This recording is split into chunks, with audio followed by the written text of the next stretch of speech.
Hello ସାଙ୍ଗମାନେ, ଚାଲନ୍ତୁ ଦେଖିବା ପିତା ଶାଗ ଆଳୁରେ ମୁଁ ଏକ ରେସିପି ନେଇ ଆସିଛି।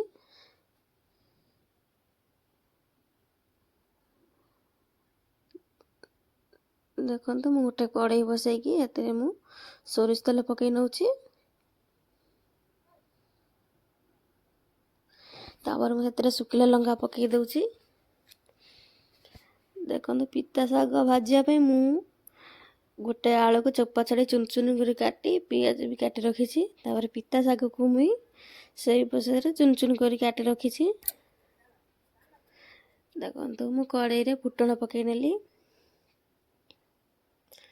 ତାପରେ ମୁଁ ପିଆଜ ପକାଇ ସେଥିରେ ଭାଜି ନେବି। ଯେଉଁ ପ୍ରୋସେସରେ ଆମେ ଆଳୁ ଭାଜନ୍ତି, ମୁଁ ସେଇ ପ୍ରୋସେସରେ ମୁଁ ଆଗ ଆଳୁ ଭାଜି ନେଉଛି।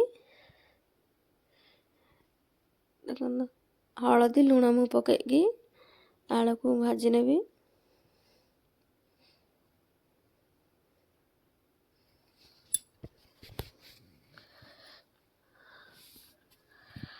ତାପରେ ମୁଁ ଘୋଡ଼େଇ ଦେଉଛି। ଦେଖନ୍ତୁ, ହେଇଗଲା ମୋ ଆଳୁ ଭଜା। ଯେଉଁ ପିତା ଶାଗ ମୁଁ କାଟି ରଖିଥିଲି ସେଇ ଆଳୁ ଭଜାରେ ମୁଁ ପକାଇକି ଭାଜି ନେଉଛି।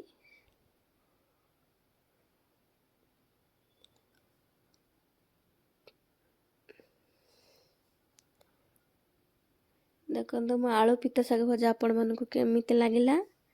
ଲାଇକ୍, ସେୟାର, ସବସ୍କ୍ରାଇବ୍ କରିନେବେ। ମୋ ପିତା ଶାଗ ଆପଣଙ୍କୁ କେମିତି ଲାଗିଲା ମୋତେ କମେଣ୍ଟରେ ଜଣାଇବେ। ଆପଣମାନେ ଭାଜିକି ଖାଆନ୍ତୁ, କେମିତି ଲାଗିବ ମୋତେ କମେଣ୍ଟରେ ଜଣାଇବେ।